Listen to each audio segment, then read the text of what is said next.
कि जिहड़ा बच्चा छोटा बच्चा होवे ते उसदे पेट दे अंदरों दुध निकलदा है, उसका की हुक्म है। जिस बच्चे दे पेट दे अंदरों बच्चे दुध सुट दिंदे ने, मावां उसी तरह ही उन्होंने दुपट्टे दे नाल साफ करके ते नमाज पढ़ लैंदियां ने। बड़ा अहम मसला समात फरमाओ कि दा की हुक्म है। जड़ा बच्चा पेट के अंदरों दुध सुटदा है, उन नजासत गलीजा के हुक्म के अंदर आएगा कि जिस तरह पेशाब पलीत है, उसी तरह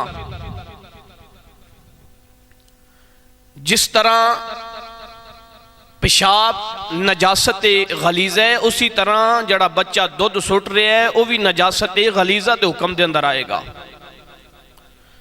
जिस वक्त बच्चा पेट के अंदरों दुध सुटदा है, उसनों बस खाली दुपट्टे के नाल साफ करके जड़ी माँ, जड़ी बहन, जड़ी बेटी नमाज पढ़ेगी, उसकी नमाज नहीं होएगी।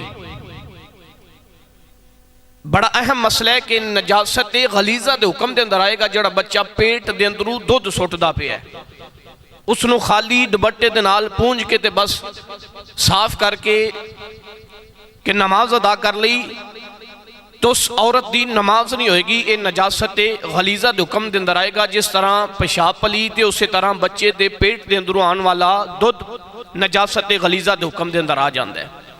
इस वास्ते ये बड़ा अजीम और बड़ा अहम मसला सी। इहदे उत्ते अल्लाह अमल की तौफीक अता फरमाए।